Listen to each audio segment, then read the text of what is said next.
Let's bow our heads in prayer. आइए हम अपने सरों को प्रार्थना में झुकाएं। Lord Jesus, you have taught us that without you we can do nothing.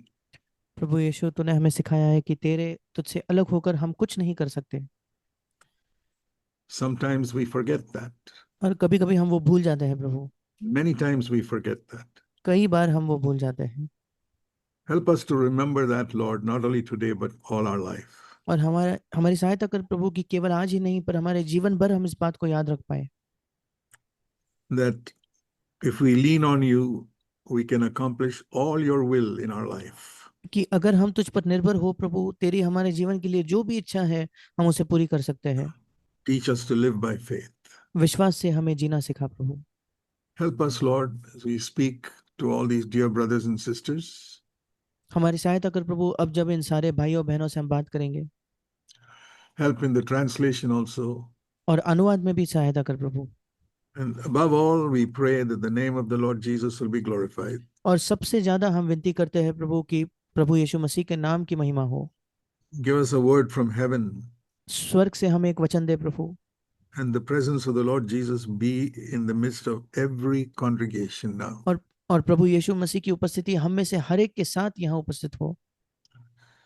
We have asked for your glory, प्रभु, हमने तेरे महिमा की मांग की है and Father, we ask in Jesus' name. और हम यीशु के नाम से मांगते हैं पिता। Therefore, we believe you have heard us, और हम विश्वास करते हैं उसी वजह से तूने हमारी सुन ली है। and we pray because apart from your blessing, nothing will happen today. और हम इसलिए प्रार्थना करते हैं प्रभु कि तेरे आशीष के अलावा आज कुछ नहीं होगा। And if we don't believe, nothing will happen also. और अगर हम विश्वास भी नहीं करेंगे तब भी कुछ नहीं होगा प्रभु। But we believe completely that it is your good pleasure to bless us. पर प्रभु, हम पूर्ण तौर पर यह विश्वास करते हैं कि तेरी सुइच्छा है कि आज तू हमें आशीषित करे And you will help us. और तू हमारी सहायता करेगा। We have no confidence in ourselves. हमें अपने आप में कोई भरोसा नहीं है प्रभु। Thank you for hearing us. हमें सुनने के लिए तेरा धन्यवाद। We pray in Jesus' name. यीशु के नाम से मांगते हैं, Amen. आमीन। So, dear brothers and sisters, I'm very happy to be able to speak to you. और इसलिए प्रिय भाई और बहनों, मैं बहुत खुश हूं कि आज मैं आपसे बात कर पा रहा हूं। And I can see some of you. I'm very happy to see your happy और faces. और मैं आप में से कुछों को देख पाता हूं तो आपके खुश चेहरों को देखकर मैं बहुत खुश हूं। It's always an encouragement to the speaker when they see smiling, happy faces looking at him. और जो भी बात करते हैं उनके लिए ये प्रोत्साहन की बात होती है अगर मुस्कुराने वाले खुश चेहरे उनकी ओर देखेंगे तो। And that nobody is sleeping. और ये भी कि कोई सो नहीं रहा। So, the first thing I want you to all to believe is that our Heavenly Father is a good, loving Father. और सबसे पहली चीज जो मैं चाहता हूं कि आप सब विश्वास करो वो ये है कि हमारा स्वर्गीय पिता एक अच्छा और प्रेमी पिता है। That is the most important thing every Christian needs to understand. ये सबसे महत्वपूर्ण चीज है जो हर एक मसीही को समझने की आवश्यकता है। Jesus once said these words in John chapter 15. एक बार यीशु ने इन शब्दों को कहा यूहन्ना रचित सुसमाचार उसके 15 अध्याय में। If you turn with me there to John 15 and verse 13. और अगर आप मेरे साथ निकालिए यूहन्ना उसका 15 अध्याय And verse 13. और उसका 13 वचन।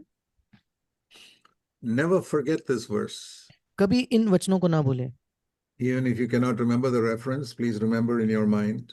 और अगर आपको ये वचन कहाँ है वो याद ना आए फिर भी इस वचन को अपने मन में याद रखें। Greater love has no one than this, that one lay down his life for his friends. इससे बड़ा प्रेम किसी का नहीं कि कोई अपने मित्रों के लिए अपना प्राण दे। See, we may love people so much that we give them money, और हम शायद लोगों से इतना प्रेम कर सकते हैं कि हम उन्हें पैसा दें, or we can go and stay with them in the hospital when they're sick. या जब वे अस्पताल में बीमार हो तो हम जाकर उनके साथ रहे। But if somebody is sentenced in a court to be hanged, how पर many अगर will say, I will hang in that place?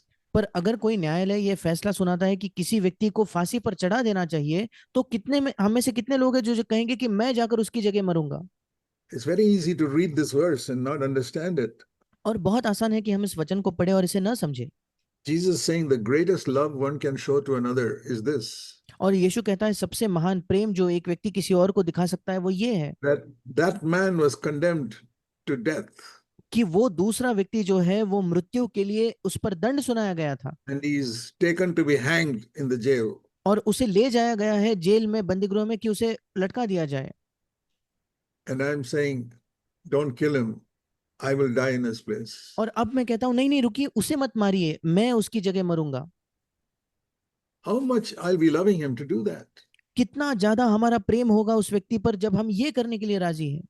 I think many of us may be willing to do that for our own children, yes, और मुझे लगता है हम में से कई लोग हमारे खुद के बच्चों के लिए ये करने के लिए तैयार होंगे, हाँ। or for your wife or husband if you really love each other. या अपने पत्नी के लिए या पति के लिए अगर आप वाकई एक दूसरे से प्रेम करते हो तो।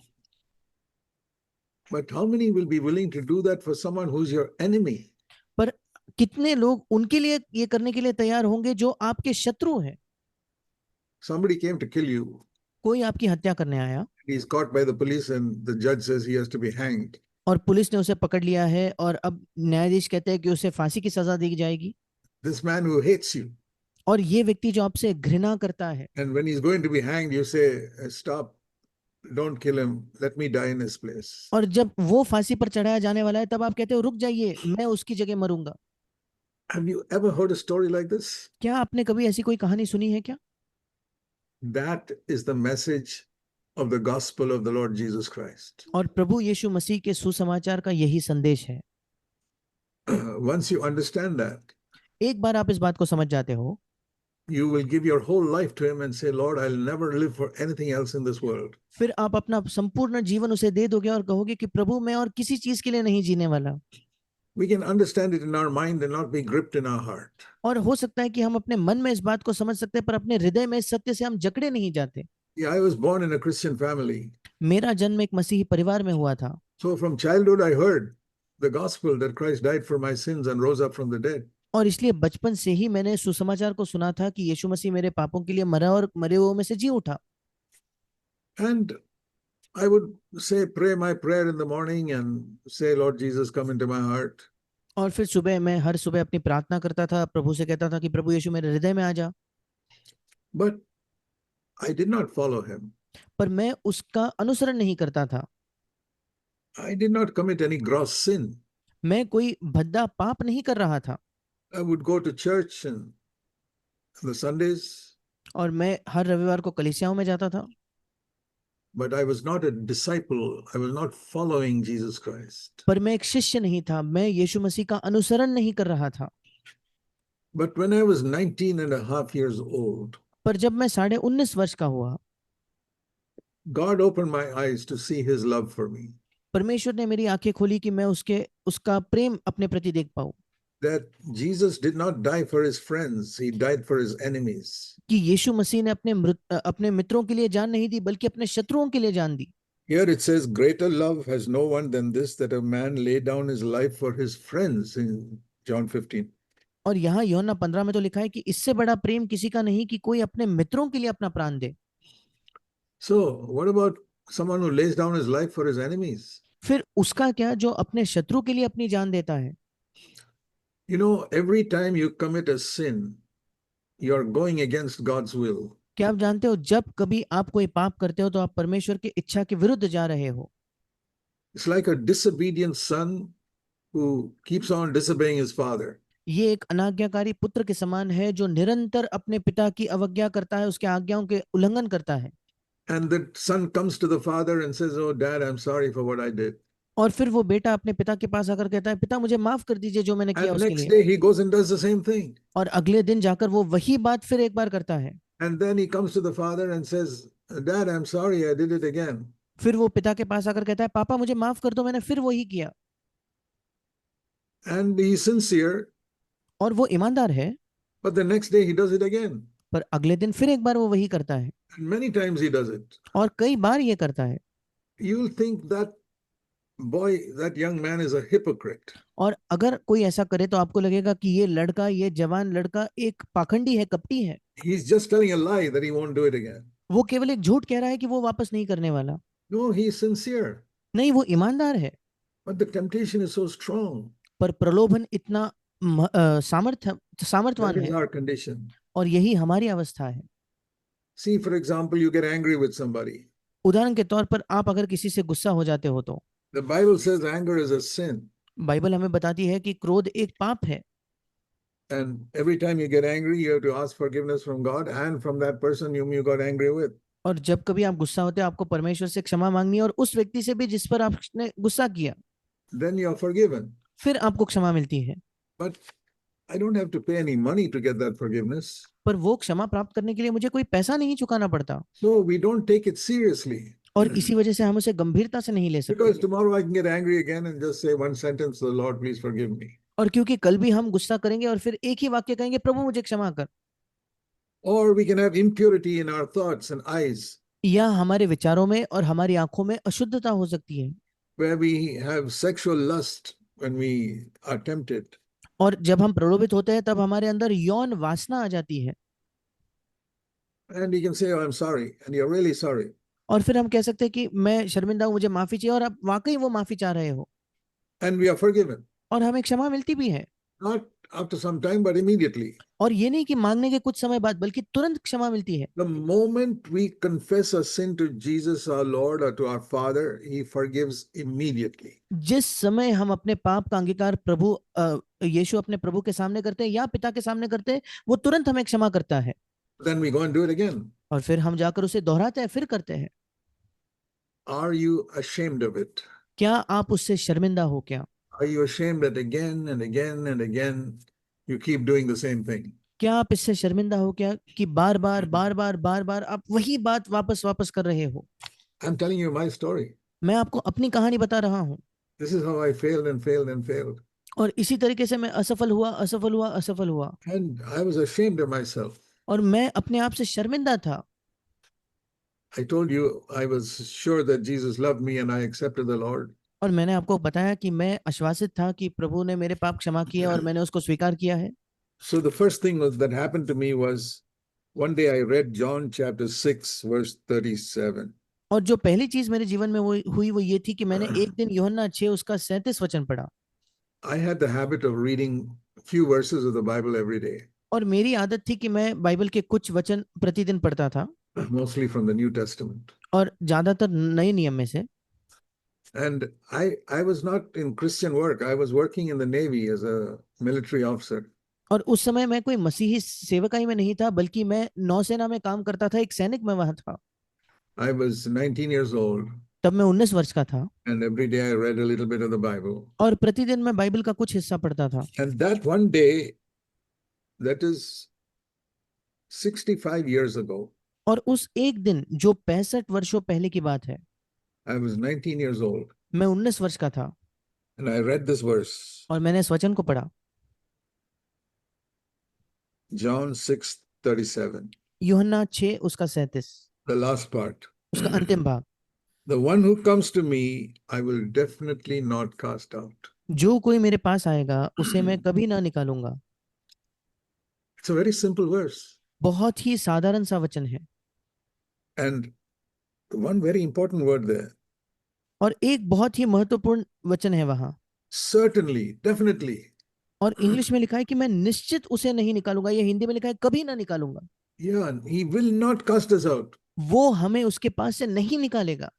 So I said to the Lord, I said, Lord, in the last 6 years, I have come to you about 100 times. और मैंने प्रभु से कहा, प्रभु पिछले 6 वर्षों में तो शायद 100 बार मैं तेरे पास आ चुका हूं,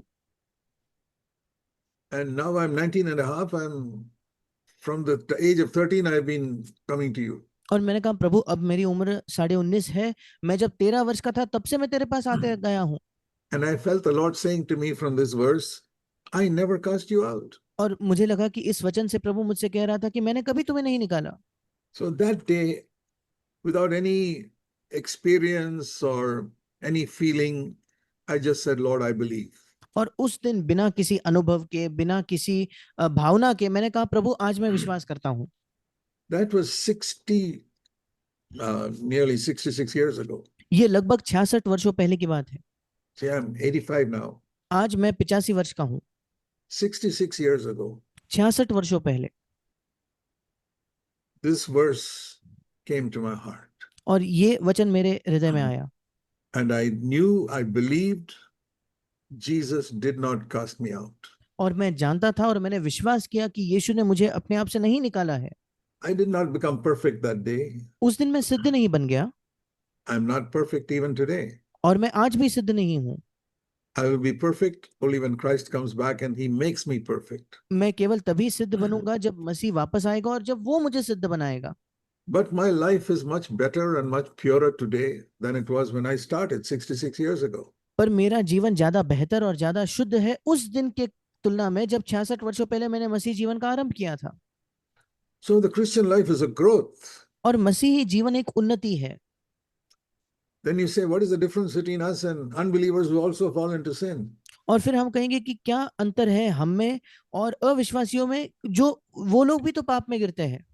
Well, I'll tell you what happened to me. मैं आपको बताता हूँ कि मेरे साथ क्या हुआ। When I believed Jesus has accepted me. जब मैंने विश्वास किया कि यीशु ने मुझे स्वीकार किया है। You know, it is a great insult to somebody to say, I don't believe in you. और किसी के प्रति एक बड़ी अपमान की बात होती है अगर हम उनसे कहें कि मैं तुम पर विश्वास नहीं करता, भरोसा नहीं करता। Let me give you an example. मैं आपको एक उदाहरण देता हूँ। Many of you have children. आप में से कई हैं जिनके पास बच्चे हैं। Supposing you tell your child, my dear son, my dear daughter, I love you very much. और अगर आप अपने बच्चे से कहो, मेरे प्रिय बेटे, मेरे प्रिय बेटी, मैं तुमसे बहुत प्रेम करता हूँ। And the child says, Dad, I don't believe it. और अगर बच्चा पलट कर आपसे कहे कि पापा मैं आप पर विश्वास नहीं करता, That is almost as great an insult as slapping you in the face. और ये लगभग लगभग उतना ही बड़ा अपमान है मानो कोई आपको आकर मुंह पर थप्पड़ मार दे तो। Can you imagine how a father or mother will feel when the child says, I don't believe you love me? क्या आप कल्पना कर सकते हो एक माता एक पिता को क्या उन पर गुजरेगी जब अपना बच्चा आकर उन्हें कहेगा कि मैं नहीं विश्वास करता कि आप मुझसे प्रेम करते हो। They don't realize how much you have sacrificed for them. और उन बच्चों को ये एहसास नहीं हो रहा कि आपने कितना ज्यादा उनके लिए त्याग बलिदान किया है। How the father works so hard in order to earn money in these difficult days. कैसे पिता कड़ी मेहनत करता है इन कठिन दिनों में पैसा कमाने के लिए। And how the mother labored so hard to bring forth that child as a baby.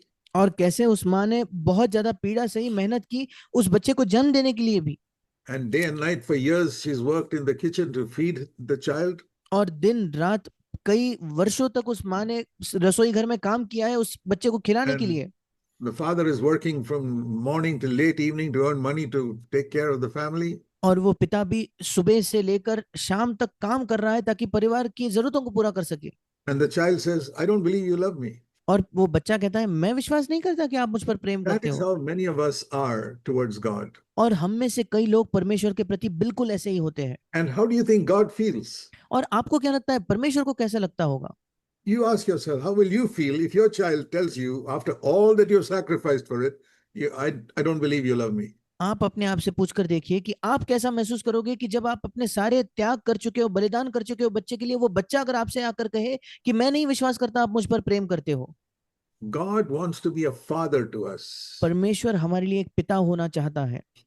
And he doesn't ask us to fulfill any condition or give him any money for that. और वो नहीं कहता कि हम उसके लिए कोई शर्त पूरी करें या हम उसे कोई पैसा दे दे उसके लिए। See, a lot of Christians have grown up in churches where the pastor has kept on asking them for money, give money to the church. और कई मसीही ऐसे कलीसियाओं में पले बड़े हैं जहां पासवान बार बार उनको कहते थे कि आप कलीसिया को पैसा दो पैसा दो पैसा दो। Or there are preachers who come and preach asking for money. या ऐसे प्रचारक है जो आकर प्रचार करते हैं और पैसा भी मांगते हैं। I'll tell you one person who never asks for money. मैं आपको कहना चाहता हूँ एक व्यक्ति जो कभी पैसा नहीं मांगता, That is Jesus. वो है यीशु। He never asks anybody for money. वो कभी किसी से पैसा नहीं मांगता।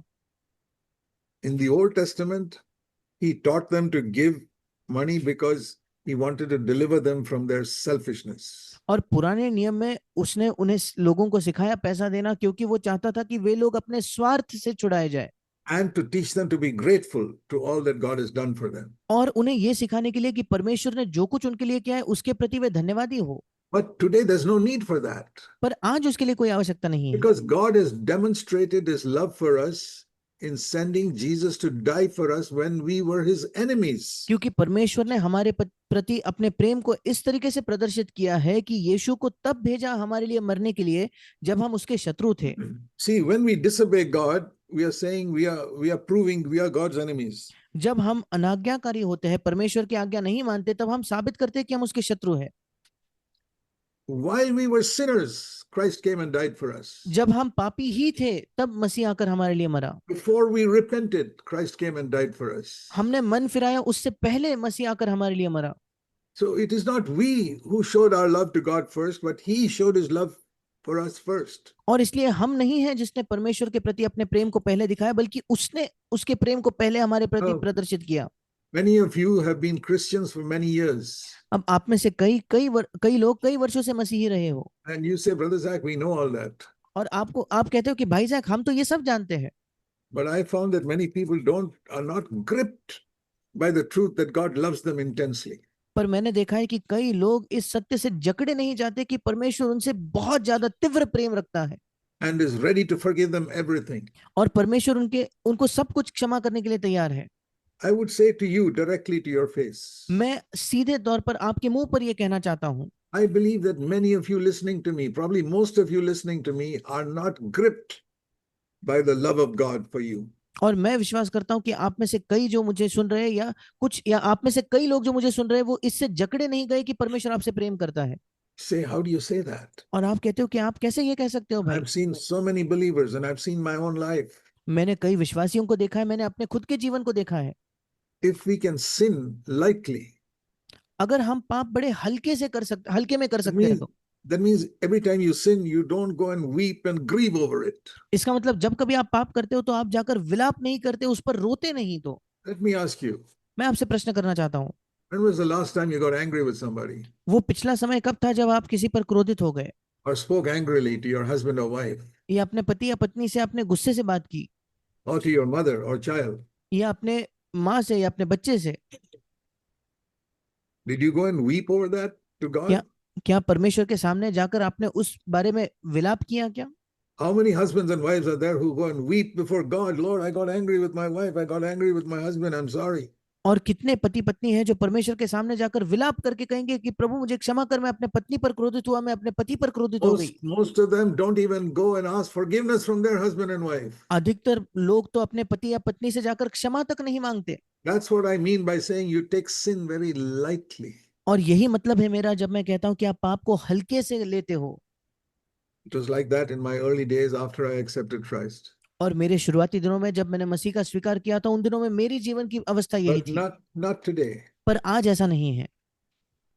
I have wept so many times in my life before God for small things I did wrong. और कई बार मेरे जीवन में मैंने परमेश्वर के सामने मैं रोया हूँ, विलाप किया है छोटी छोटी चीजों के लिए जो मैंने गलत की। Not for big sins. कोई बड़े पापों के लिए नहीं, Small little things. छोटी छोटी चीजों के लिए। Like one bad thought came into my mind for a few seconds. जैसे कुछ सेकंड्स के लिए, कुछ क्षणों के लिए एक बुरा विचार अगर मेरे मन में आ जाए तो, And I did not reject it immediately. और मैंने तुरंत अगर उस विचार का इनकार नहीं किया हो तो, An angry, wrong attitude towards somebody came into my heart. या गुस्से से भरा गलत रवैया किसी के प्रति अगर मेरे हृदय में आ जाता था तो, Or an accusing attitude came towards another person. या किसी पर दोष लगाने का रवैया अगर मेरे अंदर आ जाता था तो, And I did not immediately repent. और अगर मैंने तुरंत मन नहीं फिराया था तो, Maybe I repented after 2-3 days. शायद 2 या 3 दिनों के बाद मैंने मन फिराया। The Bible says in Revelation Bible हमें बताती है प्रकाशित वाक्य में chapter 12. उसका 12वां अध्याय। You must see this verse. You must learn to know your Bible. आपको इस वचन की ओर मुड़ना होगा, आपको सीखना है कि आप अपने बाइबल को जाने। My life has been changed because I got to know the Bible. मेरा जीवन बदल गया क्योंकि मैंने बाइबल को सीख लिया। I not only came to know Jesus, I also came to know the Bible. ना केवल मैंने यीशु को जाना, पर उसी के साथ साथ मैंने बाइबल को भी जाना। I came to know Jesus better and better and better through the years because I talk to him every day. और मैं यीशु को बेहतर और बेहतर और बेहतर कई वर्षों में जानने लगा क्योंकि मैं प्रतिदिन उससे बात करता था। If you never talk to your husband or wife, you'll never get to know them. अगर आप कभी भी अपने पति या पत्नी से बात नहीं करोगे तो आप कभी उन्हें जान नहीं पाओगे। I talk to Jesus many times every day. और प्रतिदिन कई बार मैं यीशु से बात करता हूँ, morning till night. सुबह से लेकर रात तक। When I get down to bed, I talk to Jesus. When I get up in the morning, the first person I talk to is Jesus. जब मैं बिस्तर में सोने जाता हूँ तब मैं यीशु से बात करता हूँ, जब सुबह सुबह मैं बिस्तर से उठता हूँ तो So पहली व्यक्ति मैं when you बात करता हूँ वो speak, यीशु है। when you speak to somebody so many times, you become very friendly with that person. और जब आप किसी व्यक्ति से इतने बार बात करते हो तो आप उसके साथ आपकी मित्रता बन जाती है। Then I read the Bible and God speaks to me. और तब मैं बाइबल पढ़ता हूँ तब ये प्रभु मुझसे बात करता है। So here is a verse, Revelation chapter 12 और यहाँ एक वचन है, प्रकाशित वाक्य उसका 12वां अध्याय, and verse 10. उसका 10वां वचन। It's talking about Satan. यहाँ शैतान के बारे में लिखा है। There's a title given to Satan. और यहाँ शैतान को एक शीर्षक दिया गया है। First of all, verse 9. सबसे पहले 9वां वचन। He is called by many titles here, verse 9. और 9वें वचन में शैतान के कई नाम, कई शीर्षक है। Revelation 12:9. प्रकाशित वाक्य 12:9। Great dragon, बड़ा अजगर, old serpent, पुराना सांप, and devil, इब्लिस and Satan. और शैतान। And he's called here in the next sentence, the deceiver of the whole world. और अगले वाक्य में शैतान के बारे में लिखा है कि सारे संसार का भरमाने वाला वो है। The devil is out to deceive people, और शैतान का एक ही मकसद है कि वो लोगों को धोखा दे, to tell people God does not love you. कि वो लोगों को जाकर कहे कि परमेश्वर आपसे प्रेम नहीं करता, You're too big a sinner. God cannot forgive you. आप बहुत बड़े पापी हो, परमेश्वर आपकी क्षमा नहीं करेगा। Now, those are the lies that the devil tells people in the world. ये झूठ है जो परमेश्वर जो शैतान संसार के लोगों को कहता है। Or this situation is too difficult and God cannot help you here. या जब शैतान आपसे कहता है कि ये परिस्थिति तो बहुत कठिन है, यहाँ परमेश्वर आपकी सहायता नहीं कर सकता। Or another lie he tells is you've committed too many sins. God won't forgive you. या दूसरा झूठ शैतान कहता है कि आपने इतने पाप किए हैं कि परमेश्वर आपको क्षमा नहीं करेगा। Or he tells some believers like this. या कुछ विश्वासियों से वो ये कहता है, Yeah, 1,000 times you said you will not do that again. देखो 1000 बार तुमने कहा कि तुम फिर ये पाप नहीं But करोगे, you still came and did it. पर फिर भी तुमने लौट कर वही पाप किया। God cannot love you. अब परमेश्वर तुमसे प्रेम कर ही नहीं सकता। That is a lie. ये एक झूठ है। Even if you did that same sin 100,000 times. अगर तुमने वही पाप अगर 1,00,000 बार क्यों ना किया हो, 100,000 times. 1,00,000 बार क्यों नहीं किया हो, Same sin. वही पाप All your life. आपके जीवन भर, And you come to Jesus and say, Lord, I'm sorry. और आप यीशु के पास आकर कहते हो कि प्रभु मैं क्षमा चाहता हूँ, You died for me. तू मेरे लिए मरा, Forgive me. मुझे क्षमा कर। He'll forgive you not tomorrow, but immediately. वो आपको कल नहीं क्षमा करेगा, वो तुरंत आपकी क्षमा करेगा। Now you may say, well, like that way, a lot of people will take advantage of the Lord and keep on committing sin and keep on asking for forgiveness. और फिर आप कहोगे अगर ऐसा है तो कई लोग प्रभु का फायदा उठाएंगे और पाप करते ही रहेंगे और क्षमा मांगते ही रहेंगे। Don't worry about them. उनकी चिंता ना करें। But you're not like that. पर आप ऐसे नहीं हो। You are really sorry when you commit sin, right? आप वाकई बुरा महसूस करते हो जब आप पाप करते हो, ऐसा नहीं है क्या? Otherwise, you won't be sitting and listening to me today. अगर ऐसा नहीं होता तो आज यहाँ बैठकर आप मुझे सुनते नहीं। I believe, I don't know all of you, but I believe you're really sorry for the sins you've committed in your life. मैं विश्वास करता हूँ, मैं आप सबको जानता तो नहीं, पर मैं विश्वास करता हूँ कि आप सब शर्मिंदा हो या बुरा महसूस करते हो जिन पापों को God आपने knows जीवन में that. किया उसके लिए, और परमेश्वर ये जानता है।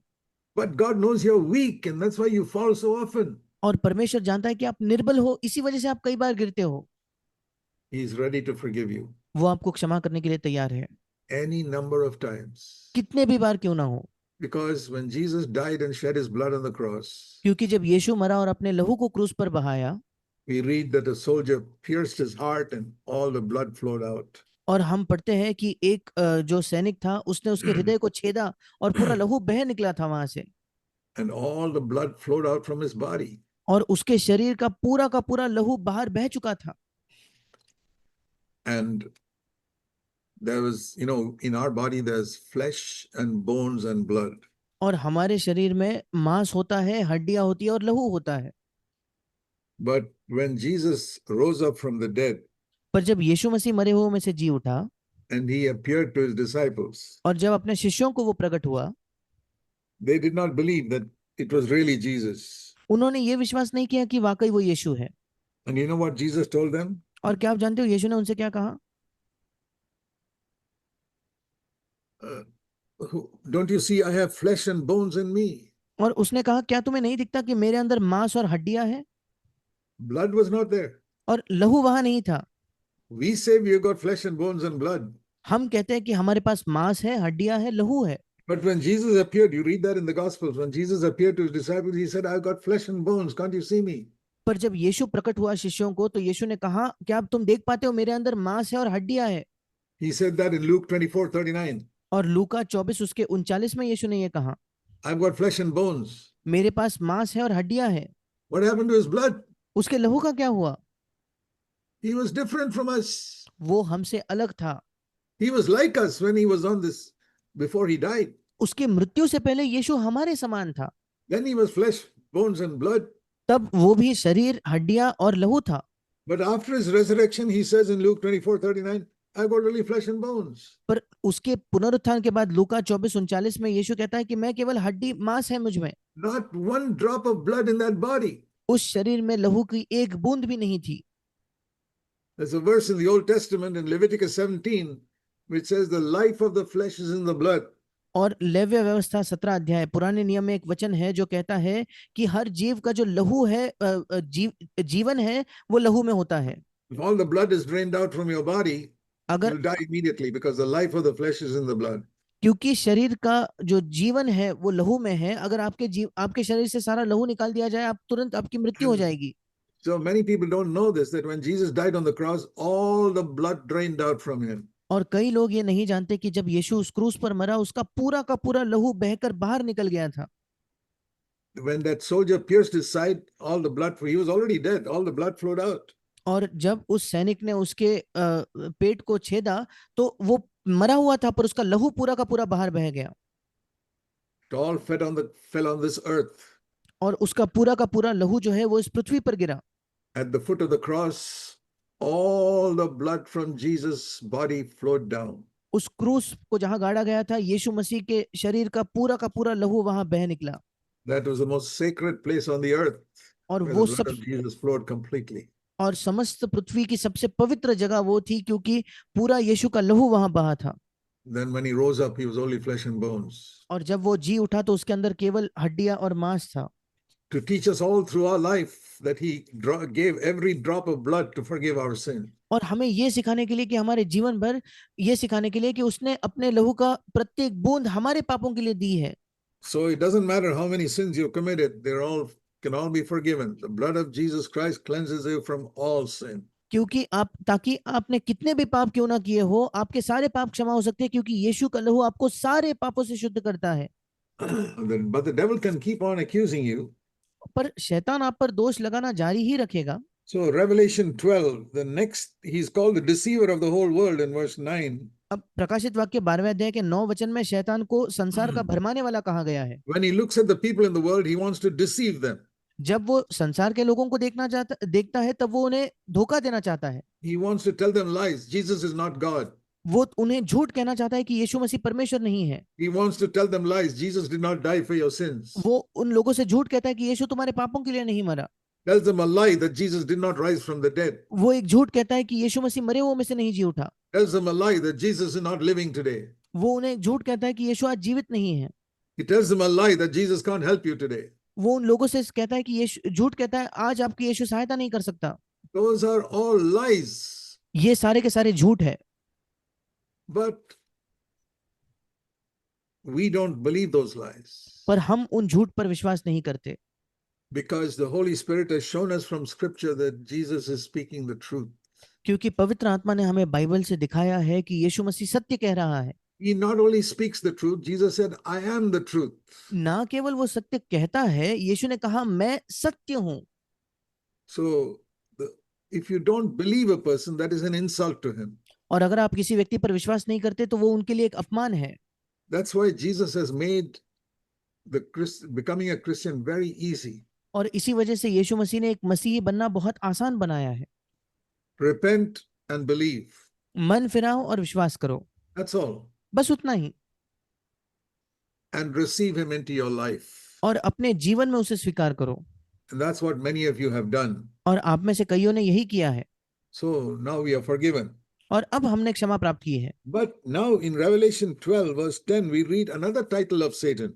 पर अब प्रकाशित वाक्य 12वें अध्याय के 10 वचन में हम शैतान के एक और शीर्षक को पढ़ते हैं, He's called the accuser of the brothers. और भाइयों पर दोष लगाने वाला उसे कहा गया है।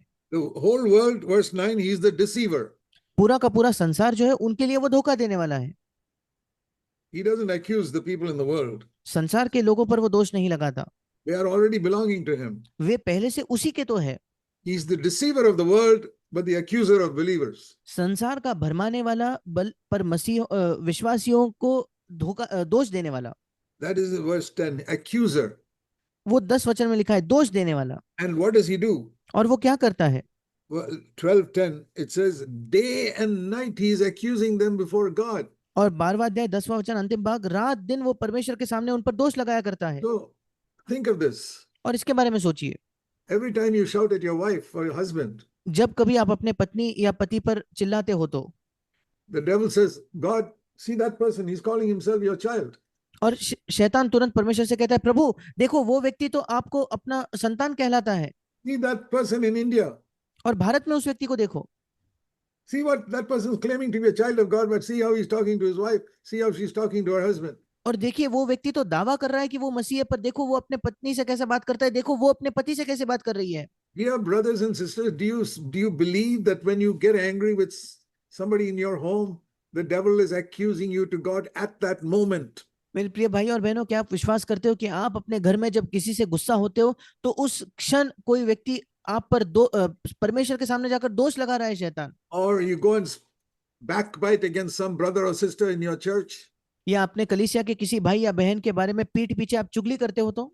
And the devil says, see that person, they claim to be a child of God. He claims to be an elder in the church, but look how he's behaving. और फिर शैतान कहता है, देखो वो कहता है कि वो परमेश्वर की संतान है, वो तो कलीसिया में प्राचीन होने का दावा करता है, देखो वो कैसे कर रहा है बर्ताव। Look at that person. He preaches in the church and everybody thinks he's a very holy person. और उस व्यक्ति को देखो, वो कलीसिया में प्रचार करता है, सब लोगों को लगता है वो तो बहुत पवित्र व्यक्ति है। But look how he's speaking to that person now. पर देखिए उस व्यक्ति से वो कैसे बात कर रहा है। Look how he's cheating in the office to make a little more money. और देखिए वो कैसे दफ्तर में थोड़ा सा धोखा देकर, थोड़ा गलत कहकर पैसा ज्यादा कमा रहा है। Nobody in the office may catch you for stealing or telling lies. और शायद दफ्तर में चोरी करने के लिए या झूठ बोलने के लिए कोई आपको ना पकड़े, But the devil sees it. पर शैतान तो देख लेता है। He's got millions of demons watching all over the world, watching the believers. उसके पास करोड़ों दुष्ट आत्माएं हैं संसार पर आंखें रखे हुए और विश्वासियों पर ध्यान रखे हुए, Just to find fault. केवल दोष लगाने के लिए। His eyes are sharp for finding fault. और उसकी आंखें बहुत ही अच्छी है ये देखने के लिए कि कहाँ गलती हुई है। Just like God is eager to forgive, the devil is eager to accuse. बिल्कुल जैसे परमेश्वर आतुर है क्षमा करने के लिए, शैतान आतुर है दोष लगाने के लिए। But we can overcome them. पर हम उस पर जय पा सकते हैं। We read in Revelation 12:11. हम प्रकाशित वाक्य 12:11 में पढ़ते हैं, When the devil accuses us to God day and night, it says in verse 10. जब शैतान हम पर परमेश्वर के सामने दिन रात दोष लगाता है, ऐसे 10वें वचन में लिखा है। Did you read in verse 10? क्या आपने 10 वचन में पढ़ा? 24 hours a day, the devil has got a job accusing us to God. दिन के 24 घंटे शैतान का एक काम है, वो काम है परमेश्वर के सामने हम पर दोष लगाना। He does not miss one sin you commit. एक भी पाप जो आप करते हो उससे वो नहीं चूकता, Because the demons are immediately ready to mention it and to accuse you to God. See what he did. क्योंकि दुष्ट आत्माएं तुरंत तैयार है कि उसका जिक्र करे, और परमेश्वर के सामने शैतान कहता है, देखो उसने क्या किया, See what she spoke. देखो उसने क्या कहा। Look at that person, calls himself a believer, and see the dirty picture he's looking at in his phone. देखो वो व्यक्ति अपने आप को विश्वासी कहता है, पर अपने फोन में कैसा चित्र, वो गंदा चित्र देख रहा है। You think nobody sees you when you look at that dirty picture in your phone. आपको लगता है जब वो अश्लील चित्र, अश्लील चलचित्र आप अपने फोन में देखते हो, कोई और आपको नहीं देख रहा। There are 10 demons looking over your shoulder and laughing and saying, this person calls himself a believer, fooling everybody. Look what he's watching on the phone. और 10 दुष्ट आत्माएं आपके आसपास घेरे आपको खड़ी है और वो हंस रही है कि देखो ये व्यक्ति तो अपने आप को मसीह कहता है, दूसरों को क्या क्या कहता है, और देखो फोन पे वो क्या देख रहा है। The next time you see some filthy picture on the phone or the computer, remember there are 10 demons watching and enjoying it with you. और इसलिए अगले बार जब आप अपने फोन पर या कंप्यूटर पर कोई गंदा और अश्लील चलचित्र देखो तो याद रखें आपके साथ 10 और दुष्ट आत्माएं खड़े रहकर उसी का मजा ले रहे हैं। Or if you see that in a magazine या अगर आप किसी मैगजीन में, उसे पत्रिका में पढ़ते हो तो, and you enjoy looking at it, और आपको वो देखने में आनंद मिल रहा है, तो remember there are 10 demons also watching it and enjoying it with you. याद रखिए 10 दुष्टात्माएं भी वहां खड़े आपके साथ उसका मजा ले रही है, And you are in fellowship with those 10 demons at that time. और उस समय उन 10 दुष्टात्माओं के साथ आप संगति में हो, And they are accusing you to God also. और वे परमेश्वर के सामने भी आप पर दोष लगा They रहे say, हैं। God, you say this is your child. और फिर वो कहते हैं, परमेश्वर तू कहता है ये तेरा संतान है, Look what he's doing. देख वो क्या कर रहा है, Look what he's looking at. देख वो किस चीज को देख रहा है, Look how he's speaking. देख वो क्या बात कर रहा है। And see, he comes and asks forgiveness from you afterwards. और देख फिर वो आकर तुझसे क्षमा मांगता है, But he doesn't go and ask forgiveness from his wife for the way he spoke to her. पर जैसे उसने अपने पत्नी से बात की उसके लिए जाकर वो क्षमा नहीं मांगता। And he does not realize that he's not forgiven because he's not asked forgiveness from his wife. और उसे इसका एहसास नहीं है कि उसको अपने पापों की क्षमा इसलिए नहीं मिल रही क्योंकि उसने जाकर पत्नी से माफी नहीं मांगी है।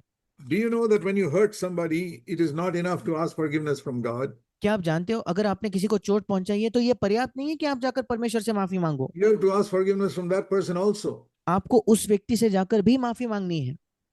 Turn with me to Matthew chapter 5. मेरे साथ निकालिए मत्ती रचित सुसमाचार उसका 5वां अध्याय। It says here in verse 23, यहाँ 23 वचन में लिखा है, Matthew 5:23. मत्ती 5:23, When you're presenting your offering at the altar, you remember that your brother has got something against you. इसलिए यदि तू अपनी भेंट वेदी पर लाए और यहाँ तू स्मरण करे कि तेरे भाई के मन में तेरे लिए कुछ विरोध है। Presenting before the altar means you come before God with a prayer. That is what you're presenting to God. अब अपनी भेंट वेदी पर लाना, इसका मतलब परमेश्वर के सामने आप क्या लाते हो, अपनी प्रार्थना ला रहे हो। You may be saying, God, give me this thing, or you're saying, forgive me something. शायद आप परमेश्वर से जाकर विनती कर रहे हो, प्रभु मुझे ये दे, या किसी पाप की क्षमा मांग रहे हो। While you are praying, और जब आप प्रार्थना करते हो, this comes to your mind, oh, I spoke rudely to that person. आपके मन में ये विचार आता है कि अरे मैंने उस व्यक्ति से कितनी गलत तरीके से अशिष्ट तौर पे बात की थी, To my husband or to my wife, मेरे पति से या मेरे पत्नी से, or even to my son. या मेरे बेटे से, Or in the office, I did something wrong या and hurt दफ्तर में somebody. या दफ्तर में मैंने कुछ गलत किया, किसी को चोट पहुंचाई। You know what Jesus says? क्या आप जानते हो यीशु क्या कहता है? Verse 24, leave your offering at the altar. 24 वचन, अपनी भेंट वेदी के सामने छोड़ दे। Your offering is your prayer. आपकी भेंट मतलब आपकी प्रार्थना। Leave it there means the Lord says, stop praying. आपकी प्रार्थना वहां छोड़ दे मतलब प्रार्थना करना बंद करो। Jesus, who said so many times we must pray and pray and pray and pray, now he says, stop praying. वो यीशु जिसने कई बार कहा हमें प्रार्थना करनी चाहिए, प्रार्थना करनी चाहिए, प्रार्थना करनी चाहिए, अब वो कहता है प्रार्थना करना रोक दो। There is a time when the Lord says, stop praying. एक समय है जब स्वयं प्रभु कहता है कि प्रार्थना करना रोक When दो। the Lord says, don't pray to me. जब प्रभु कहता है मुझसे प्रार्थना न करो। How terrible if God himself says to me, I will not, don't listen, don't pray to me. और कितना बदतर है अगर स्वयं प्रभु मुझसे कहे कि मुझसे प्रार्थना न करो। You see, prayer is like making a phone call to God. और प्रार्थना एक परमेश्वर को फोन लगाने समान है। But he sees your name and he says, no, I won't pick up the phone. I won't talk to him. और परमेश्वर अपना फोन उठाकर कहता है, अच्छा इसने फोन किया है, आपका नाम देकर वो कहता है नहीं मैं इसका फोन नहीं उठाऊंगा, मैं उससे बात नहीं You करूंगा। know, there are times when you pray to God and God will not listen to you. क्या आप जानते हो ऐसे समय है आपके जीवन में जब आप परमेश्वर से प्रार्थना करते हो पर वो आपकी नहीं सुनता? Why is that? ऐसा क्यों? Because you have not asked forgiveness from somebody. क्योंकि आपने जाकर किसी से क्षमा नहीं मांगी है। Please remember this कृपया इसे याद रखें and never forget it, even if you're hearing this for the first time in your life. और इसे कभी ना भूले, अगर आप अपने जीवन में पहले बार इसे क्यों ना सुन रहे हो। There are many things I say which many people hear for the first time in their life. मैं कई चीजें ऐसे कहता हूं जो कई लोग अपने जीवन में पहले दफा सुन रहे होते हैं। It's written in the Bible, but they don't read it carefully. ये सारी चीजें बाइबल में तो लिखी है पर वे ध्यान से उसे पढ़ते नहीं हैं। When you come to God in prayer, जब आप परमेश्वर के सामने प्रार्थना लिए आते हो and there you remember verse 23 that your brother has got something against you. तब आपको 23 वचन में ये याद आता है कि तेरे भाई का तेरे लिए कोई विरोध है। Maybe your wife, maybe your husband, शायद आपकी पत्नी, शायद आपका पति, maybe somebody you hurt somewhere else. शायद कोई व्यक्ति जिसको आपने कहीं चोट पहुंचाई है। That तो person has got a complaint against you that this person did something against me or spoke to me in a rude way. अब उस व्यक्ति की आपके खिलाफ एक शिकायत है कि देखो इसने मुझे चोट पहुंचाई है, मुझसे गलत तरीके से बात की। Maybe your neighbor. शायद आपका पड़ोसी, Maybe your neighbor is a non-Christian. It doesn't matter. शायद आपका पड़ोसी एक गैर मसीह है, कोई फर्क नहीं पड़ता। You hurt him. आपने उसे चोट पहुंचाई है with your words अपने शब्दों से or your actions. या अपने कामों से। What are you supposed to do? आपको क्या करना चाहिए? Just go to God and ask Him forgiveness alone? क्या केवल परमेश्वर के पास जाकर उसी से माफी मांगनी है क्या? Yes, we need to do that. हाँ, वो हमें करने की आवश्यकता But है। here it says, first, verse 24 says, first, go and be reconciled to your brother. पर यहाँ लिखा है कि सबसे पहले अपने भाई से मेल मिलाप करो। वही 24 वचन में लिखा है, पहले उससे मेल मिलाप करो। First is not prayer. First be reconciled to that person. Second is prayer. पहले प्रार्थना नहीं आता, पहले जाकर मेल मिलाप करो, फिर उसके बाद दूसरे Then काम come पर and प्रार्थना present करो, your offering. तब आकर अपनी भेंट चढ़ाओ। Do you follow that? क्या आप इसका अनुसरण करते हो क्या? When was the last time you asked forgiveness from somebody? वो आखिरी समय कब था जब आपने किसी से माफी मांगी? Have you ever asked forgiveness from your wife or your husband? क्या आपने कभी अपने पत्नी से या अपने पति से माफी मांगी है क्या?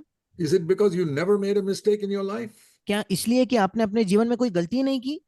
What does Jesus mean saying, first be reconciled to that person, then come and offer your prayer? अब यीशु का क्या मतलब है जब वो कहता है कि पहले अपने भाई से मेल मिलाप कर और तब आकर अपनी भेंट चढ़ा, प्रार्थना कर? Let me tell you a simple principle that I have followed in my life. मैं आपको एक साधारण सिद्धांत बताना चाहता हूं जिसका अनुसरण मैंने अपने जीवन में किया है। I read the Bible very slowly. मैं बाइबल को बहुत धीरे से पढ़ता हूँ। I sometimes read only 3 or 4 verses in a whole day. कभी कभी एक दिन भर में मैं केवल 3 या 4 वचन ही पढ़ता हूँ। But I may meditate on those verses for a long, long time. पर उन 3-4 वचनों पर मैं लंबे समय तक मनन करता हूँ। Many people don't get much from the Bible because they only read, they don't meditate. कई लोगों को बाइबल से ज्यादा कुछ मिलता नहीं क्योंकि वे पढ़ते हैं, केवल मनन नहीं करते। If you read it, it will only be in your mind. अगर आप केवल उसे पढ़ोगे तो वो आपके मन में ही रहेगा। If you meditate on it, it will sink into your heart. अगर आप उस पर मनन करोगे तब आपके हृदय में वो जाएगा। If you read it, you'll have something in your mind to talk to other people about. अगर केवल आप उसे पढ़ोगे तो आपके मन में कुछ होगा कि आप दूसरों से जाकर बात But करो। if you meditate on it and obey it, it will come into your heart and change your life.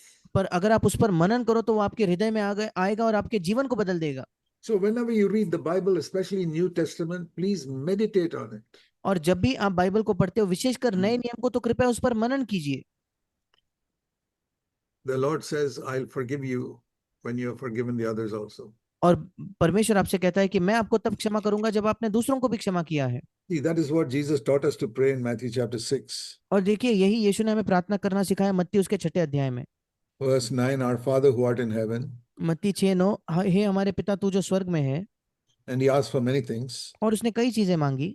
And he says, here is how you must pray. One of the prayers is this. और फिर वो कहता है कि तुम्हें ऐसी प्रार्थना करनी चाहिए। एक प्रार्थना ये है, Verse 12. 12वां वचन, Forgive us our debts as we have forgiven our debtors. जिस प्रकार हमने अपने अपराधियों को क्षमा किया है वैसे ही तू भी हमारे अपराधों को क्षमा कर। That means, Father, just like I have forgiven that person who hurt me, you please forgive me. इसका मतलब, पिता, जिस तरीके से मैंने उस व्यक्ति को क्षमा की जिसने मुझे चोट पहुंचाई, वैसे ही तू मेरी क्षमा कर पिता। See, there are so many people who have hurt us in our life. और देखिए, कई लोग हैं हमारे जीवन में जिन्होंने हमें चोट पहुंचाई है। Somebody may have cheated you. शायद किसी ने आपको धोखा दिया है, Somebody may have done many harms to you, किसी ने आपके खिलाफ बहुत दुष्टता or की है, hurt your children in many ways. या आपके बच्चों को हानि पहुंचाई है कई तरीकों से। I have one question. मेरे पास एक ही प्रश्न है, Have you forgiven them? क्या आपने उन्हें क्षमा किया है क्या? Is there one person in the world you have not forgiven? क्या इस संसार में एक व्यक्ति भी है कि जिसको आपने क्षमा नहीं किया है? Maybe your brother or sister cheated you of the family property. शायद आपका भाई या बहन ने आपकी जो खानदानी विरासत है उसमें आपको धोखा देके खुद ले Or लिया, somebody else in the office did some harm to you.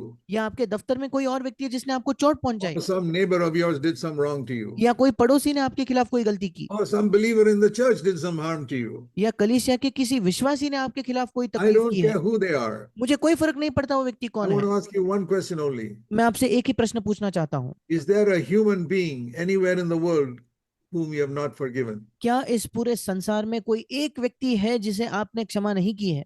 Maybe somebody who's died and gone. You have not forgiven that person. शायद कोई व्यक्ति जिसकी मृत्यु हो गई, वो चले गया, फिर भी आपने उसे क्षमा नहीं किया है।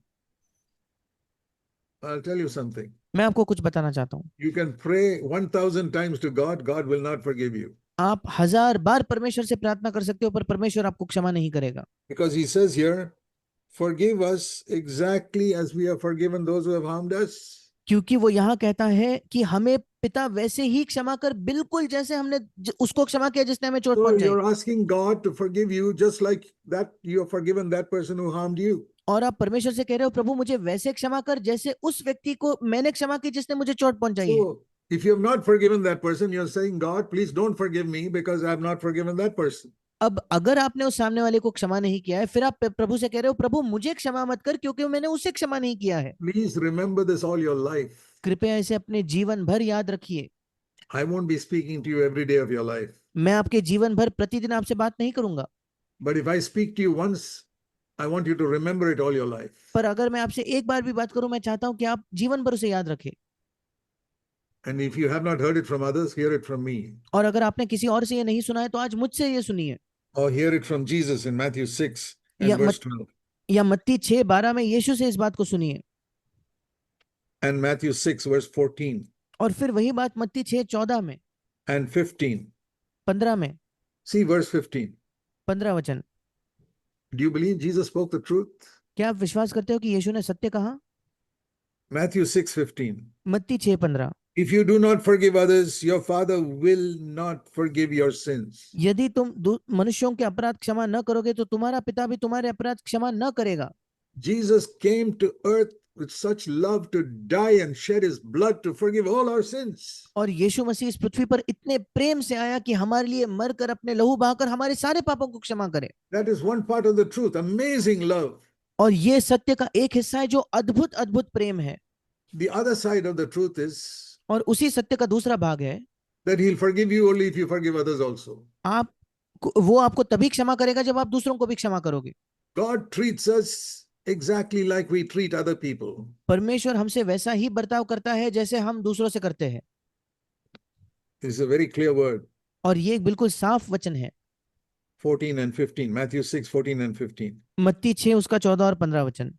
See, there are many requests in this prayer. Matthew 6 verse 9 to 13. और देखिए इस प्रार्थना में कई विनतियां हैं। मत्ती 6 उसके 9 से लेकर 13 में। Look at these requests. In Hallowed be विनतियों को your देखें। name, verse 9. इन विनतियों को देखें। 9वां वचन, तेरा नाम पवित्र माना जाए। Your kingdom come. 10वां वचन, तेरा राज्य आए। Your will be done. तेरी इच्छा पूरी हो। And number 4, give us this day our daily bread. चौथी चीज, हमारे दिन भर की रोटी आज हमें दे। Number 5, forgive us as we have forgiven others.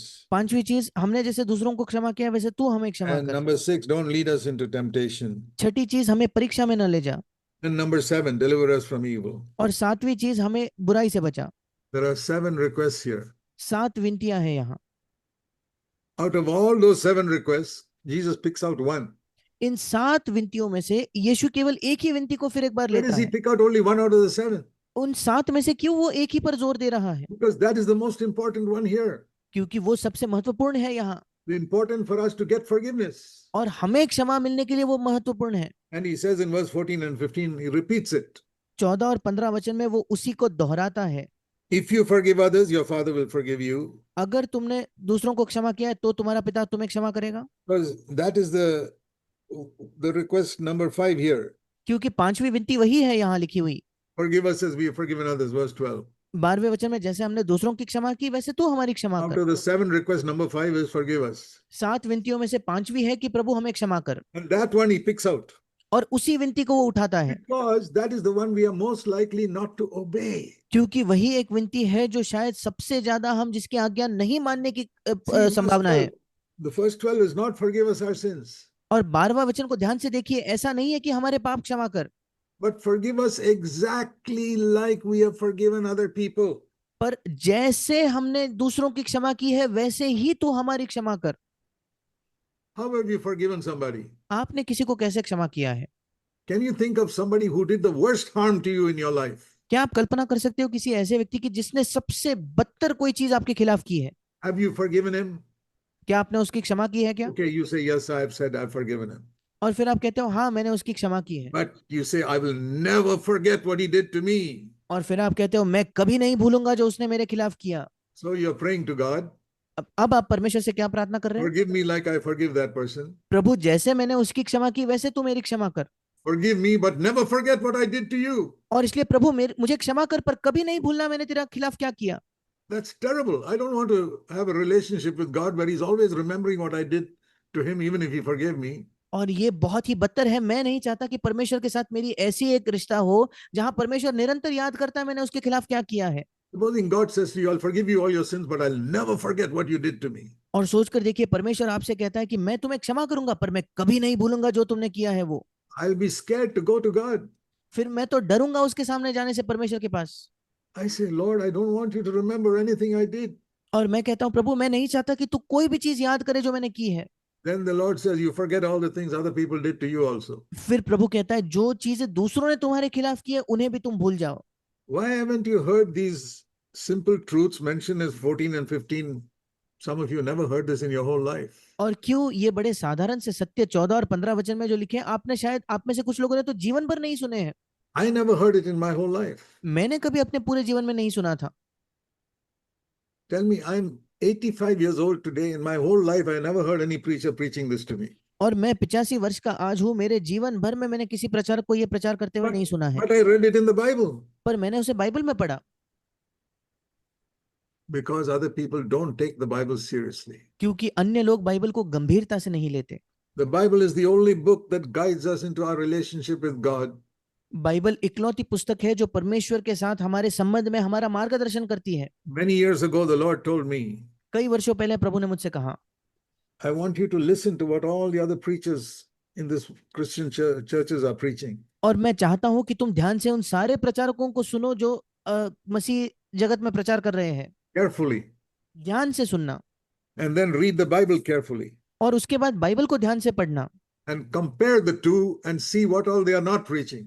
और फिर दोनों की तुलना करके ये देखना कि बाकी लोग क्या प्रचार नहीं कर रहे। And the Lord said to me, I want you to preach what they are not preaching. और फिर प्रभु ने मुझसे कहा, मैं चाहता हूं कि तुम वो प्रचार करो जो अन्य लोग प्रचार नहीं कर रहे। That has been my calling और ये मेरी बुलाहट रही है for the last so many years. पिछले कई वर्षों से। I'm not asking other people to do that. मैं दूसरों से नहीं कहता कि वो ये करे, That is the commission the Lord has given me. पर ये आज्ञा है जो प्रभु ने मुझे दी है। And that is why you'll hear me say many things you won't hear from other preachers. और इसलिए आप मुझसे ये ऐसे कई चीजें सुनोगे जो आप अन्य प्रचारकों से नहीं सुनते। But I'll show it to you in the Bible. पर मैं आपको वो सारी चीजें बाइबल से दिखाऊंगा। And you'll wonder, how is it I did not see this? और फिर आप कल्पना करोगे कि कैसे मैंने इसे नहीं देखा अब तक। Because the devil is the deceiver of the whole world. क्योंकि शैतान संसार का भरमाने वाला है। He doesn't want you to know the truth because he doesn't want you to have a close relationship with God. वो नहीं चाहता कि आप सत्य को जानो, क्योंकि वो नहीं चाहता कि पिता के साथ आपका एक नजदीकी संबंध हो। I have a very close relationship with my heavenly Father. मेरे स्वर्गीय पिता के साथ मेरा बहुत घनिष्ठ नजदीकी संबंध है। Every day, प्रतिदिन I don't allow even a small little speck of sin to come between me and him. मैं पाप का एक छोटा सा तिनका भी उसके और मेरे बीच में नहीं आने देता। When it comes, I immediately ask forgiveness. जब वो आता है तो मैं तुरंत उससे क्षमा मांगता हूँ। And if somebody has done some harm to me, I immediately forgive. और अगर किसी ने मेरे खिलाफ कोई हानि की है तो मैं तुरंत क्षमा कर देता हूँ। I'll tell you something more than that the Lord taught me. मैं आपको कोई इससे भी बढ़कर एक चीज बताना चाहता हूँ जो प्रभु ने मुझे सिखाई। Turn with me to Matthew chapter 12. मेरे साथ निकालिए मत्ती उसका 12वां अध्याय। I told you the devil is the deceiver of the whole world. मैंने आपको बताया कि शैतान इस संसार का समस्त संसार का भरमाने वाला है। And Jesus is the one who forgives. और यीशु वो है जो क्षमा करता है। But the devil can't deceive you unless you open yourself to his voice. पर शैतान आपको तब तक नहीं भरमाएगा जब तक आप अपने आप को उसकी आवाज के लिए खोल नहीं देते। And Jesus cannot forgive you unless you forgive other people. और यीशु आपकी क्षमा तब तक नहीं कर सकता जब तक आप दूसरों की क्षमा नहीं करते। We must forgive people like Jesus forgave us. हमें लोगों की वैसे क्षमा करनी चाहिए जैसे यीशु ने हमारी क्षमा की। Did Jesus say to you, I'll forgive you, but I'll always look very sternly and angrily at you? क्या यीशु ने कभी हमसे कहा कि मैं तुम्हें क्षमा तो करूंगा पर मैं हमेशा बहुत ही कठोरता से और कड़ी नजर से तुम्हें देखूंगा? I say, Lord, please look at me with mercy. और मैं कहूंगा, हे प्रभु कृपया थोड़ी दया से मुझे देख। Then the Lord will say, you look at other people who hurt you also with mercy. और फिर प्रभु कहेगा, जिन लोगों ने तुम्हें चोट पहुंचाई है उनके पास दया से देखो। God will treat you exactly like you treat other people. और परमेश्वर आपसे वैसा बर्ताव करेगा जैसे आप दूसरों से करते हो। Especially those who harm you. और विशेषकर जो आपको चोट पहुंचाते हैं। If you find that you're not seeing the smiling face of God in your life every day. और अगर आपको लगता है कि प्रतिदिन प्रभु का मुस्कुराने वाला चेहरा आप नहीं देख पा रहे तो Then ask yourself whether you smile at those who hurt you. फिर आप अपने आप से प्रश्न कीजिए कि क्या आप उनकी ओर मुस्कुराते हो क्या जिन्होंने आपको चोट पहुंचाई है? Some of you don't even smile enough at your husband or wife. आप में से कुछ लोग तो पर्याप्त मात्रा में अपने पति या पत्नी से भी नहीं मुस्कुरा कर देखते। How terrible that is. ये कितनी बदतर बात है। And you want God to smile at you all the time. और आप चाहते हो कि परमेश्वर निरंतर आपको देखकर मुस्कुराए। God is a loving father, परमेश्वर एक प्रेमी पिता है, but he'll treat you like the way you treat other people. पर वो आपसे वैसा ही बर्ताव करेगा जैसे आप अन्य लोगों से करते हो। So we read here in Matthew chapter 12. और यहाँ मत्ती 12वें अध्याय में पढ़ते हैं, There was a demon possessed person brought to Jesus in verse 22. 22 वचन में एक दुष्टात्मा ग्रस्त व्यक्ति था जिसको यीशु के पास लाया गया। And Jesus cast out the demon and the person was healed completely. और Matthew यीशु 12:22. और मत्ती 12:22 में यीशु ने उस दुष्टात्मा को निकाला और वो व्यक्ति पूरे तरीके से चंगा हो गया। And the whole crowd said, "This is the son of David." और समस्त उस भीड़ ने कहा कि ये तो दाऊद की संतान है। And the Pharisees, verse 24, became jealous. और फरीसी 24 वचन में जलने लगे। Oh, they're all following Jesus. उन्होंने कहा अरे ये तो सब यीशु के पीछे जा रहे हैं। So they said, "No, this is not the son of David. This is the devil." और फिर उन्होंने कहा नहीं नहीं ये दाऊद की संतान नहीं, ये तो शैतान है। What does this mean? Ruler of demons. This is the ruler of demons. अब बालजबूल या भूतों का या दुष्टात्माओं का सरदार, इसका क्या मतलब है? Who's the ruler of demons? और दुष्टात्माओं का सरदार कौन है? They called it Beelzebul, but we know him as Satan. वो उसे बालजबूल कहते थे, पर हम जानते हैं कि वो शैतान है। They imagine they saw Jesus healing somebody and they called him Satan. और कल्पना करके देखिए कि उन्होंने देखा यीशु किसी को चंगा कर रहा है और उन्होंने उसे शैतान कहा। Let me give you an example. मैं आपको एक उदाहरण देता हूँ। In the Old Testament, पुराने नियम में we read the sister of Moses called Miriam accused Moses of something. और हम देखते हैं कि मूसा की जो बहन थी जिसका नाम मरियम था, उसने मूसा पर किसी कारणवश दोष लगाया। Why did you marry that non-Jewish wife? और उसने कहा गैर यहूदी उस स्त्री से क्यों विवाह किया तुमने? Accusing a servant of God. और परमेश्वर के सेवक पर दोष लगाना। You read that in Numbers. और आप उसे गिनती की पुस्तक में पढ़ते हो। And you know what she got? और क्या आप जानते हो मरियम को क्या मिला? You read that in Numbers chapter 12. आप गिनती उसके 12वें अध्याय में देखते हो। Don't turn that now, but she got leprosy. और वहां मुड़ने की जरूरत नहीं, पर उसे कोढ़ हुआ। Just because she accused Moses, she got leprosy. केवल इसलिए कि उसने मूसा पर दोष लगाया, उसे कोढ़ हो गया। It was not such a serious accusation, just saying, why did you marry a non-Jewish wife? अब वो कोई बहुत बड़ा दोष नहीं था, उसने केवल ये पूछा था कि गैर यहूदी पत्नी से क्यों विवाह You किया। speak against a servant of God, you get और leprosy. परमेश्वर के सेवक के विरुद्ध कुछ बात करने के लिए उसे कोढ़ हो गया। Now here, they are talking against Jesus and calling him the devil. यहाँ ये लोग यीशु के खिलाफ बात कर रहे हैं और उसे शैतान कह रहे हैं। What should they get? और उन्हें क्या मिलना चाहिए था? They should get immediate death. उन्हें तुरंत उनकी मृत्यु हो जानी चाहिए थी। But do you know what they got? पर क्या आप जानते हैं उन्हें क्या मिला? They did not get death. उनकी मृत्यु नहीं हुई, They did not get leprosy. उन्हें कोढ़ नहीं हुआ। We read in verse 32. हम 32 वचन में पढ़ते हैं, Matthew 12:32. मत्ती 12:32, They got forgiveness. उन्हें क्षमा मिली। That's the difference between Moses and Jesus. यही अंतर है मूसा में और यीशु में। You criticize Moses, you get leprosy. मूसा पर दोष लगाओ, आलोचना करो तो कोढ़ होगा। You speak against Jesus and you get forgiveness. यीशु के खिलाफ कुछ कहो तो आपको क्षमा मिलेगी। Are you following Moses or Jesus? Tell me. क्या आप मूसा का अनुसरण कर रहे हो, क्या यीशु के पीछे हो रहे हो? When people speak against you, what do they get? जब लोग आपके खिलाफ कुछ कहते हैं, उन्हें क्या मिलता है? Do you wish that they get leprosy or some judgment? क्या आप अपेक्षा करते हो क्या कि उन्हें कोढ़ हो जाए, उन पर कोई न्याय हो जाए? Or do you pray they'll get forgiveness? या आप प्रार्थना करते हो उन्हें क्षमा मिले? That will show you whether you're following Jesus or not. अब ये आपको दिखाएगा कि आप यीशु का अनुसरण कर रहे हो या नहीं। Imagine what a terrible sin it is to call Jesus the devil. कल्पना करके देखिए क्या ही बदतर पाप है यीशु मसीह को शैतान कहना। Many people have called me the devil. कई लोगों ने मुझे शैतान कहा है। Many people. कई लोगों ने। I have forgiven all of them. मैंने उनमें से हर एक को क्षमा किया है। Not only forgiven. केवल क्षमा किया इतना नहीं। Jesus said here, read verse 32.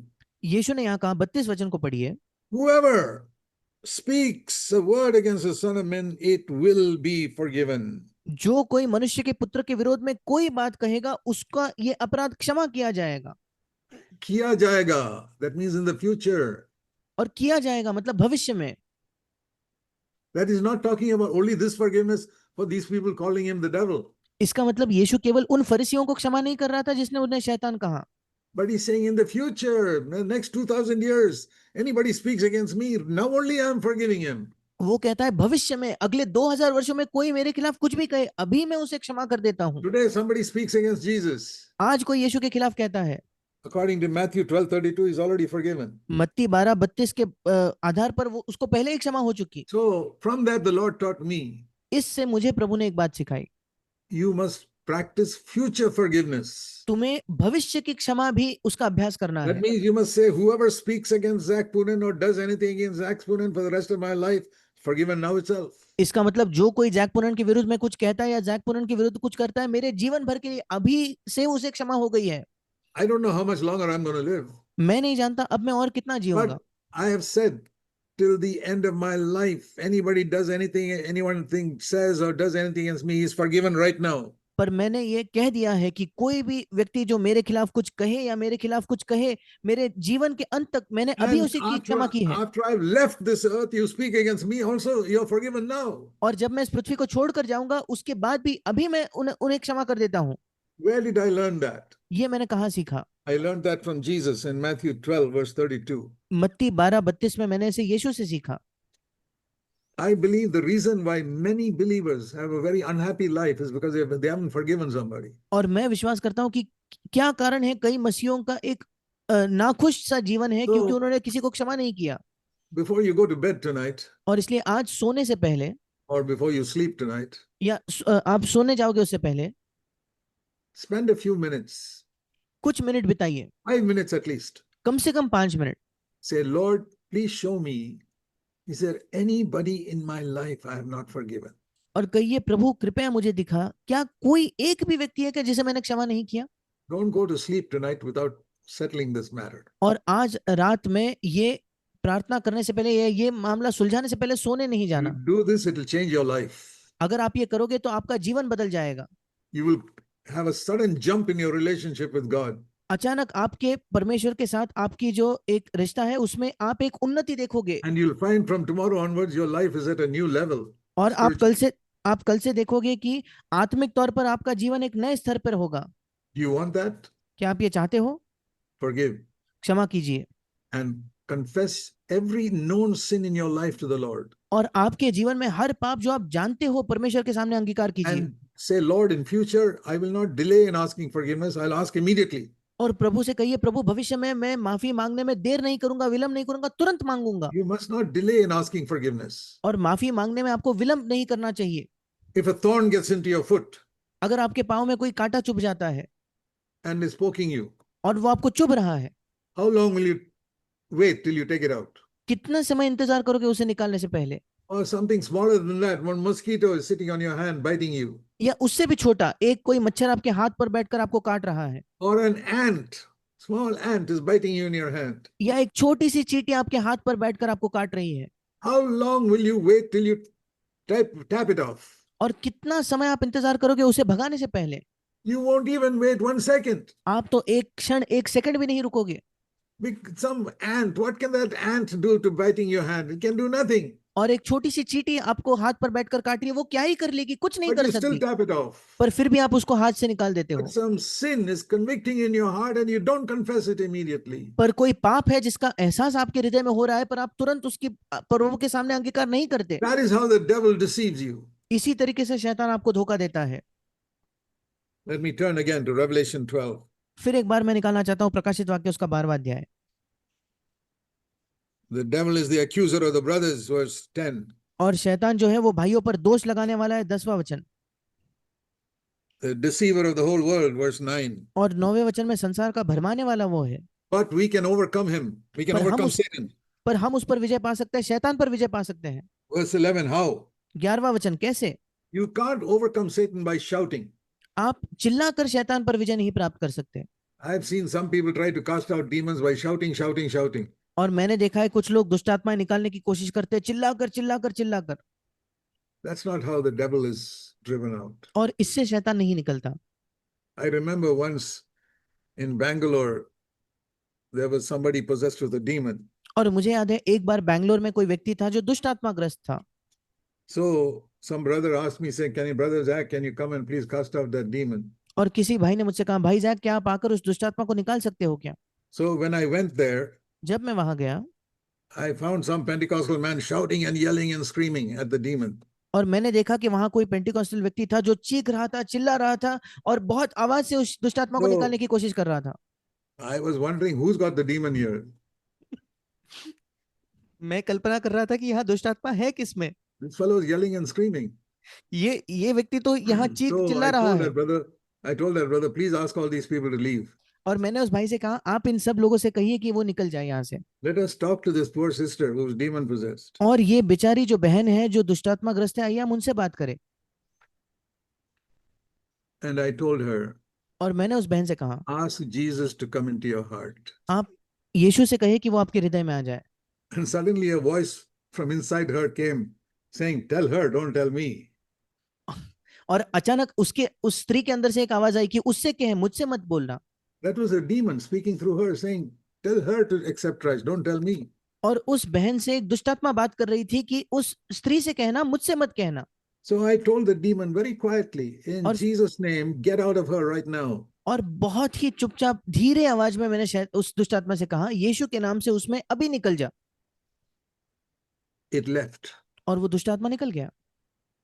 How do I know it left? मैं कैसे जानता हूं उसने वो निकल गया? Because then I told that sister, now ask Jesus to, the devil is gone, ask Jesus to come into your heart. क्योंकि फिर मैंने उस बहन से कहा, अब शैतान चले गए, अब तुम कहो कि यीशु मेरे हृदय में आ जा। Immediately, she said, Lord Jesus, come into my heart. तुरंत उसने कहा, प्रभु यीशु मेरे हृदय में आ जा। And she was born again. और उसका नया जन्म हुआ। There is mighty power in the name of Jesus. यीशु के नाम में अद्भुत और महान सामर्थ है। Demons tremble at that name. और शैतान दुष्ट आत्माएं उस नाम से थरथराते हैं। So it says here, verse 11, they overcame Satan. और यहाँ 11वें वचन में लिखा है कि उन्होंने शैतान पर विजय प्राप्त किया By the blood of the Lamb. मेमने के लहू के द्वारा। You can have no power to cast out demons if you have not forgiven other people. अगर आपने दूसरों को क्षमा नहीं किया है तो आपके पास शैतान पर कोई अधिकार नहीं होगा दुष्ट आत्माएं निकालने के लिए। You cannot have any power over demons if you have not confessed every sin in your own life to the Lord. और दुष्ट आत्माओं पर आपकी कोई सामर्थ नहीं होगी अगर आपने अपने जीवन के हर एक पाप को प्रभु के सामने क्षमा नहीं की है, मांगी है। You cannot have any power over demons if you got some bitterness in your heart against somebody. दुष्ट आत्माओं पर आपको अधिकार नहीं होगा अगर आपके हृदय में किसी और के प्रति कड़वाहट है तो। You cannot have power over demons if you have cheated somebody of money. दुष्ट आत्माओं पर आपका कोई अधिकार नहीं होगा अगर आपने किसी को पैसे में धोखा दिया है तो। You cannot have power over demons if you have borrowed money and not returned it. अगर आपको दूसरों पर कोई आपको दुष्ट आत्माओं पर कोई अधिकार नहीं होगा अगर आपने किसी से पैसा उधार लिया और चुकाया नहीं है, लौटाया नहीं है If there is anything between you and God, you have zero power over demons. अगर आप में और परमेश्वर के बीच कोई भी चीज है तो दुष्ट आत्माओं पर आपका शून्य अधिकार है। Dear brothers and sisters, मेरे प्रिय भाई और बहनों, Jesus defeated Satan on the cross. यीशु ने शैतान को क्रूस पर हरा दिया। He not only shed his blood to forgive our sins. ना केवल उसने अपने लहू को बहाया हमारे पापों की क्षमा के लिए। All the power of Satan was taken away from the cross, on the cross. शैतान के पूरे अधिकार को उस क्रूस पर निकाल लिया गया था। So verse 11 it says here, we overcome him. और इसलिए 11वें वचन में लिखा है कि हम उस पर जयवंत होते हैं By the blood of Jesus Christ. मेमने के लहू, यीशु के लहू के द्वारा। And by speaking our word of testimony to the Satan. और शैतान को अपने गवाही का वचन देने के द्वारा। I remember once when I was counseling one sister. और मुझे याद है एक समय मैं एक बहन को जब कोई सलाह दे रहा था तब। Not she was not born again. Some other sister brought this lady for prayer. और उसका नया जन्म नहीं हुआ था, कोई और बहन उसको हमारे पास प्रार्थना के लिए ले आई। So my wife and I were sitting there in the house and talking to this lady. और मैं और मेरी पत्नी वहां घर में बैठकर इस दूसरे स्त्री से बात कर रहे थे। And I told her, और मैंने उनसे कहा, ask Jesus to come into your heart. मैंने उससे कहा यीशु से कहो कि वो तुम्हारे हृदय में आ जाए। Then I said, say to Satan, you were defeated on the cross. और फिर शैतान से कहना कि तुम क्रूस पर हराए गए। And that woman looked at me and said, I was not defeated on the cross. और उस स्त्री ने मुझे देखा और कहा, मैं क्रूस पर नहीं हराया गया था। I was surprised. मैं आश्चर्यचकित हुआ। I said, I did not know this woman had a demon inside her. और मैं नहीं जानता था कि इस स्त्री के अंदर एक दुष्टात्मा है। Because the demon was saying, I was not defeated on the cross. क्योंकि दुष्टात्मा ने कहा, मैं क्रूस पर नहीं हराया गया। So I told the demon inside that woman, और मैंने उस दुष्ट आत्मा को कहा जो स्त्री के अंदर थी, you were defeated on the cross. तुम Get out क्रूस of पर her right now in तु, Jesus' name. तुम क्रूस पर हराए गए थे, इस समय यीशु के नाम से उसमें निकल जाओ। Immediately left. तुरंत वो दुष्ट आत्मा निकल गया। Then I said to her, फिर मैंने उससे कहा, say, Lord Jesus, come into my heart. अब कहो प्रभु यीशु मेरे हृदय में आ जाए। And say to Satan, you were defeated on the cross. और अब शैतान से कहो कि शैतान तू क्रूस पर हरा दिया गया। She said it. उसने वो कहा। My dear brothers and sisters, मेरे प्रिय भाई there और is बहनों, mighty power in the name of Jesus Christ. यीशु के नाम में अद्भुत ऐसी सामर्थ है। You can overcome Satan by the blood of the Lamb and the word of your testimony.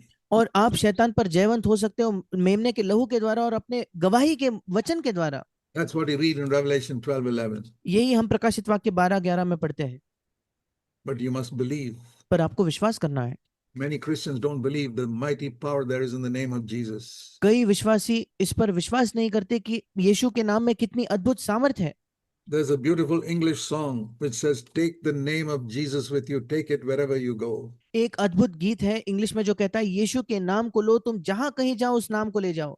But you must be cleansed in the blood of Christ before you can use that name. पर उस नाम का इस्तेमाल करने से पहले आपको मसीह के लहू से शुद्ध होने की आवश्यकता You है। should have confessed every sin. आपने अपने हर एक पाप को क्षमा You मांगने should की have आवश्यकता forgiven है। everybody. आपने दूसरों को क्षमा करने की जरूरत है। God doesn't want you to live a miserable, defeated life on this earth. परमेश्वर नहीं चाहता कि इस पृथ्वी पर आप एक अभागा और हारा हुआ जीवन जियो। He wants you to be a conqueror, a victor every day. वो चाहता है कि आप जयवंत और विजयी रहो प्रतिदिन। He wants you to be more than a conqueror, like it says in Romans 8:37. जैसे रोमियो 8:37 में कहा है, प्रभु चाहता है कि आप जयवंत से भी बढ़कर हो। All our life, हमारे जीवन भर, every day, प्रतिदिन, until Jesus returns. यीशु मसीह लौट कर नहीं आता तब तक। I don't care how weak you are. मुझे कोई फर्क नहीं पड़ता आप कितने निर्बल हो। Even if you accepted Christ only yesterday, चाहे आपने मसीह को कल ही स्वीकार क्यों ना किया हो, surrender your whole life to Him.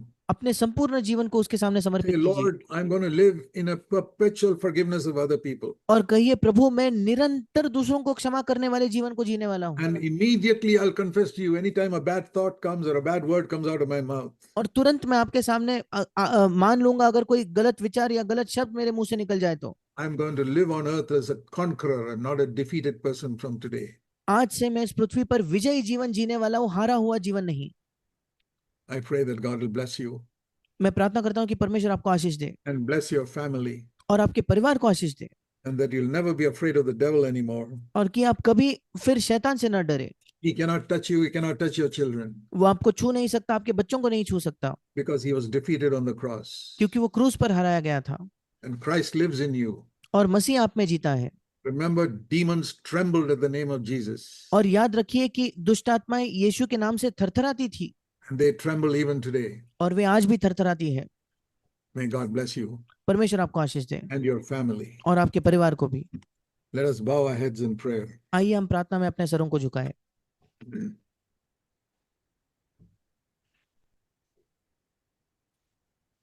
So you may not have time to think about all the people you have hurt.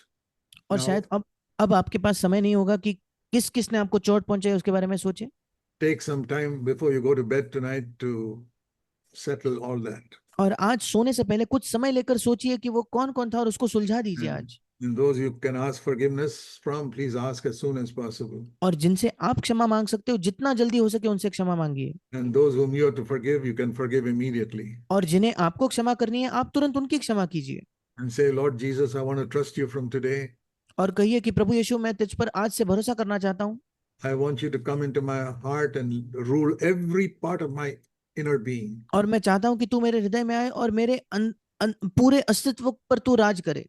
My thoughts and my words. मेरे विचार, मेरे शब्द। And be the head of my home. और मेरे घर का तू मुखिया बन प्रभु। And make me very sensitive to sin. और पाप के प्रति मुझे बहुत संवेदनशील बना प्रभु। That as soon as I sin, I'll confess it to you. कि जैसे ही मैं पाप करता हूँ मैं उसका अंगीकार तेरे सामने करूंगा। And have a clean heart all the time. और एक शुद्ध हृदय निरंतर मेरे अंदर होगा। Lord, to the best of my knowledge, I have forgiven everybody in the world who's ever harmed me. और प्रभु मैं जितना सोच सकता हूँ मैंने सबको क्षमा कर दिया इस संसार में जिसने मुझे चोट पहुंचाई है। And I give you my word that as soon as possible, I'll ask forgiveness from those whom I have hurt. और प्रभु मैं तुझे ये वचन देता हूँ कि जितना जल्दी हो सके मैंने जिसको चोट पहुंचाई है, मैं जाकर क्षमा मांगूंगा। I will write to those whom I've hurt and ask forgiveness. और जिन्हें मैंने चोट पहुंचाई है मैं लिखकर उन्हें माफी मांगूंगा। Or I'll call them up on the phone and ask forgiveness. या मैं फोन करके उनसे माफी मांगूंगा। Lord Jesus, please forgive me. हे प्रभु यीशु मुझे कृपया क्षमा कर। Cleanse me. Give me a clean white heart today. मुझे शुद्ध कर प्रभु, एक शुद्ध साफ हृदय तू मुझे आज दे, Because you died for me. क्योंकि तू मेरे लिए मरा। I want to turn from every known sin in my life. और मेरे जीवन में हर एक जो पाप मैं जानता हूं उससे मैं मुड़ना चाहता हूं प्रभु। Lord Jesus, be my head and the Lord of my life. प्रभु यीशु मेरा मुखिया, मेरा सिर हो और मेरे जीवन का तू प्रभु हो।